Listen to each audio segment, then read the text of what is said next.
Hi everyone, it's Rose here. Here is your Assignment 1 Portfolio Flip Collaborate for EDU 20053. Firstly, I'd like to do an acknowledgement of country.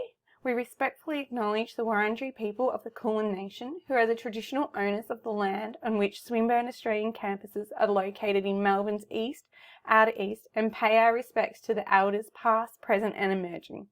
We are honoured to recognise our connections to the Wurundjeri country, history, culture and spirituality through these locations and strive to ensure that we operate in a manner that respects and honours the elders and ancestors of these lands. We respectfully acknowledge the Swinburne Australian Aboriginal Torres Strait Islander staff, student, alumni partners and visitors. We acknowledge and respect the traditional owners of the land across Australia, their elders, ancestors, cultures, heritage, and recognise their continuing sovereignties over all Aboriginal and Torres Strait Island nations. We respectfully recognise the diverse country in which we're grateful to learn and live. I'm coming from the Wurundjeri country, and today's session, the purpose of the session is to go through your portfolio assignment. Your portfolio assignment is to create a professional document that it demonstrates your competencies and all 7 Australian professional standards for teachers at a graduate level, within different focus areas being scaffolded across their respective unit in placement. It will demonstrate your proficiency in your ongoing growth and development as a teacher. It can be used in a range of professional activities such as supporting your teaching registration, your application for employment and promotion as a teacher. So here's a breakdown of what you need to include in your portfolio assignment. That's going to demonstrate your competencies in all 7 Excel standards through your practice and development as a pre-service teacher. What you need to include in your assignment.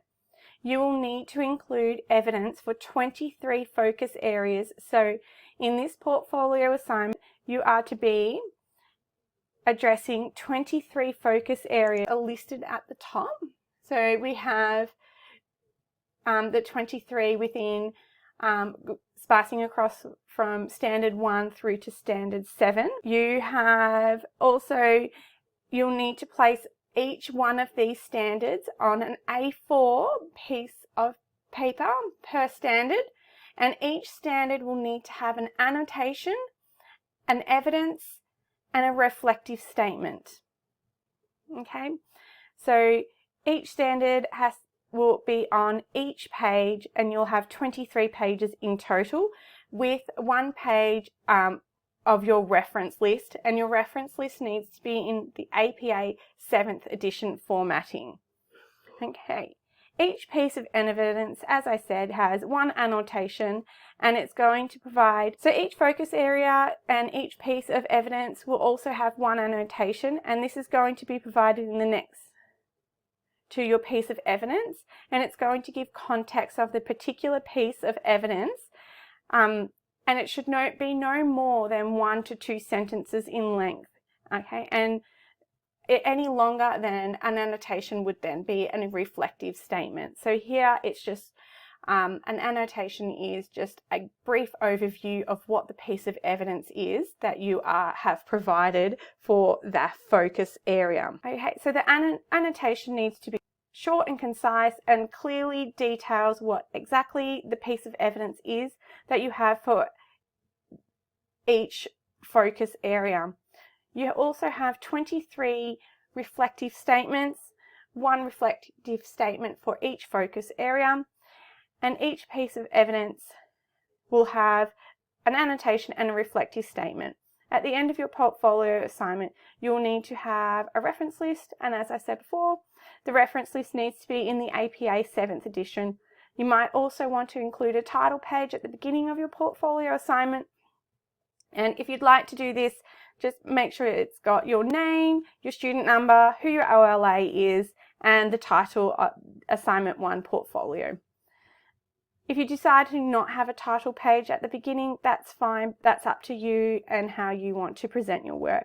But just be mindful here that roughly this assignment will be around 30 pages, as you'll have 23 pages for each focus area, your reference list at the end, and a title page if you include it. To upload your assignment through Canvas, you can only upload in PDF or Word document. Please do not upload in a PowerPoint presentation, Pages, or any other application. We do not have any appendix in this portfolio, and please make sure that we're submitting as a Word or PDF document. Okay, so the evidence.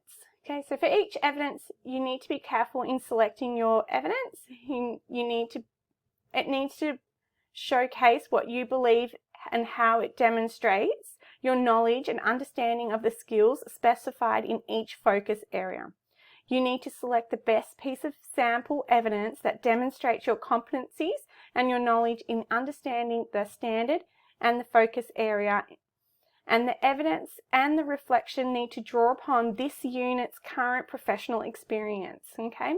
Not any other previous unit's professional experience or examples of evidence. It must come from your professional placement in this unit. Okay, and it needs to be an observation or planning or any of your learning plans and experiences that you have undertaken in placement, and any teaching and learning resources that you have created, collected on your placement, while you can also use your supervising teacher's feedback, your interim report or your final report. You can take screenshots of these and use this as evidence. And any other actions that you may have taken in regards to your supervising teaching feedback. You can take images of practice, images of learning experiences set up, images of children at play, but please bear in mind that you need permission and you need to follow the confidentiality code of ethics, which means please do not include any photos of children's faces, and please make sure that you block out their faces if you do include them. You can also use any reflections that you take on placement, any self-assessments that you want to use is fine. You'll be collecting evidence that illustrates your achievement of all 23 focus areas, and then you will create a reflective statement that clearly indicates how that piece of evidence is linked to that particular focus area of that relevant standard. Some of your pieces of evidence may overlap across different focus areas, and that's okay, but I would not use this in, say, one piece of evidence across more than 2 focus areas. However, focus areas still has its own reflective statement. You do not need to include more than one piece of evidence. We're only asking here just for one piece of evidence for each focus area that clearly indicates that particular area, okay? So just want to go over the main points. You can use observations, planning, teaching, resources here, your reflective statements, but this must come from your professional experience during this placement.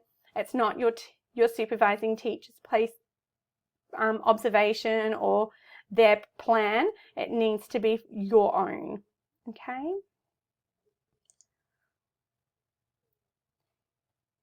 In the assignment details, there is a checklist template. Now this is simply a checklist. You can place this in your professional experience folder and use this while on placement to check against each of the standards and focus areas to make sure that you're collecting the evidence and addressing the particular focus area that you need to address. As I've said before, you are only addressing 23 focus areas, so you wouldn't want to address any other focus area that you do not need to collect for. So please just bear in mind that this checklist can be a tool for you, and it allows you to simply use it as a checklist. And it's a template. You can keep this in your folder. Please do not hand this in, as this does not inform your assignment. It will just I'll just show you formatting of the assignment shortly.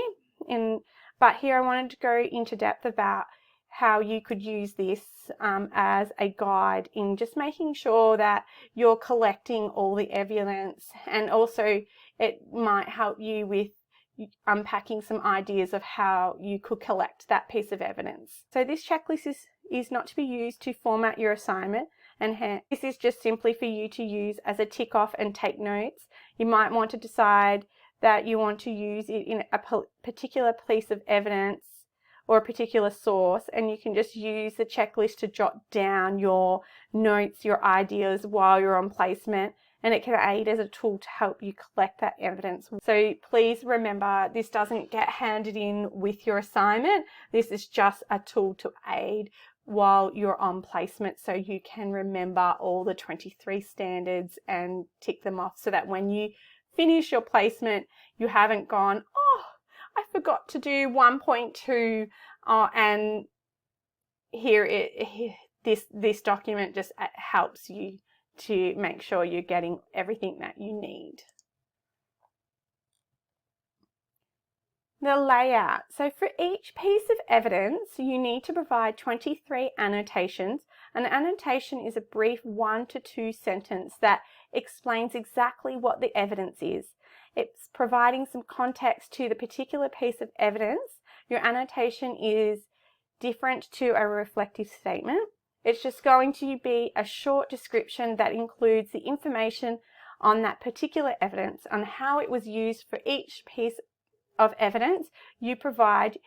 You will also provide a reflective statement. You will be providing 23 reflective statements in total that move beyond the description phase and demonstrate why you have chosen that particular evidence, and then how it developed your understanding of that relevant focus area. Each reflection must be supported by relevant scholar literature here, okay? Within each reflective statement, you need to make sure that you are discussing the clear connections between that piece of evidence and the focus area, and explain the importance and the value of that evidence that you have included here. Think about why you have chosen the evidence, how it develops your understanding of that focus area, how it impacts the learning of the children, and how to provide some insight into things as what you have learnt, how it has changed your professional, intellectual, personal and ethical development. If you were to do this experience again or differently next time, how would you change it? What would you amend? What would you make different, and why? Really reflect on the impact on here, okay? We want you to reflect on the impact on the student's learning in terms of the importance of the focus area and that relevant standard. Here, we really want you to make that connection with scholar literature to show what informs your knowledge as well. Formatting and sole referencing guidelines. For this particular assignment, the word counts are quite different to measure. The word count is not applicable here. Here we are looking for no more than equivalent of 1 A4 page for each focus area of the relevant standard. So you'll have 23 pages, 1 A4 page per focus area, with a reference list at the end of your assignment. Your reference list will not be included in the page count, but you'll have the standard across the top of each of your pages. So as you can see here on the right of the screen, how it has standard 1, know the students and how they learn, with the focus area 1.1, physical and social and intellectual development and characteristics of students, demonstrate the knowledge and understanding of physical, social and intellectual development and characteristics of students and how they may affect learning. Okay, so you'll have this at the top of your page with then your evidence. So here you could include a photo, a learning plan, an observation, a reflection, supervising teacher feedback. So that's where you would pop your screenshot or a photo evidence. And underneath that you would have your annotation. Annotation would be no more than 2 sentences long. And then underneath that, your reflective statement. Here we're looking around 1 to 2 paragraphs with 2 to 3 scholar literature references included in this statement, and really think about the literature and how this informs your knowledge. So what you are saying here, really dive deeper into how you can connect this with scholar literature. Okay, marking criteria.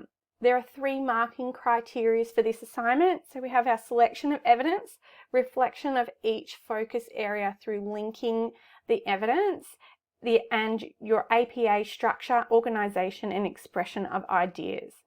Okay, so they're the 3 marking criteria for this assignment. So the selection of evidence, you need to provide 1 piece of evidence for each of the listed focus areas of the standards. So the 23 standards we have been talking about that I mentioned earlier in the slides. The evidence, it needs to be relevant and appropriate to that focus area of the standard and shows a satisfactory level of competencies in strengthening your understanding of that focus area and relevant standard. The evidence selected increasingly reflects your consolidation of your practice and shows that you rely less on other teaching practices and makes links from what you have observed and your own practices.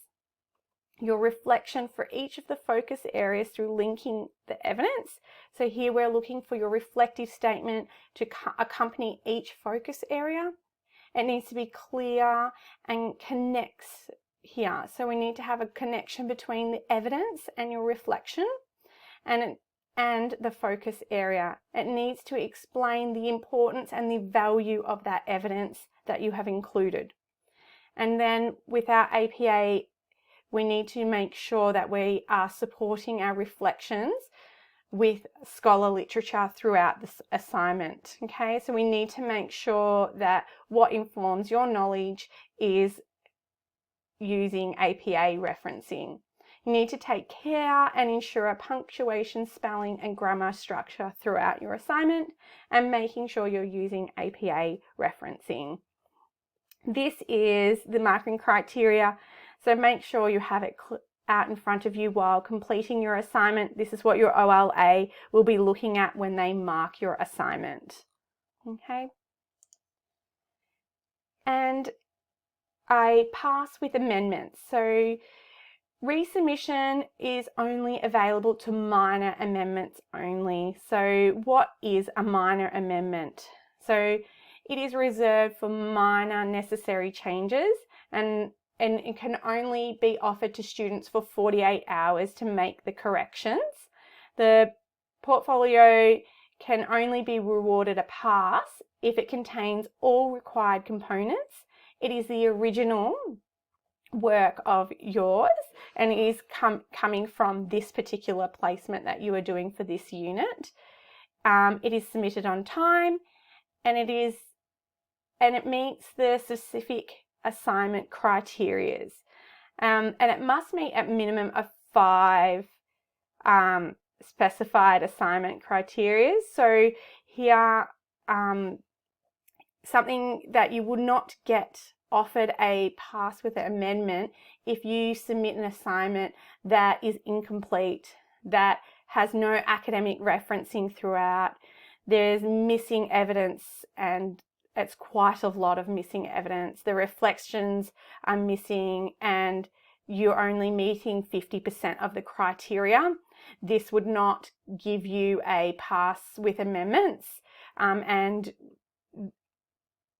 please don't submit an assignment thinking, oh, I will just hoping that I'd get a pass with amendments. Really try and work towards a pass. Your portfolio assignment will not be giving a resubmission if the changes are not minor. And this is at the discretion of the cross-marking with the OLAs and your unit coordinator. Okay, so when you organise your placement, you do sign an acceptance of placement declaration, and it also, for your assignment, you agree with the following declarations when you upload your assignment. And I just want to make the point here and looking at point 4, which means you have not previously submitted the work for this assignment, in any other course or unit. So please be mindful that when you're completing your assignment that you do not use any contents or references or sources from any other portfolio assignment that you have submitted in Turnitin before, because this will come up in your similarity score and it will be high, and your OLA can investigate this. So remember, when you're signing this declaration, you're submitting your assignment, you are agreeing to all of the points below, okay? Okay, thank you for watching the session today, and I hope that this has helped you all. Please remember that your OLAs and your learning groups are an excellent source of support. If you have any further questions, please jump on the Q&A discussion boards for your assignment in your learning groups. You can also bring along your questions to the live collaborates, and we'll be there to help support you. So enjoy the rest of the teaching period and jump on to the Help Hub if you've got any questions.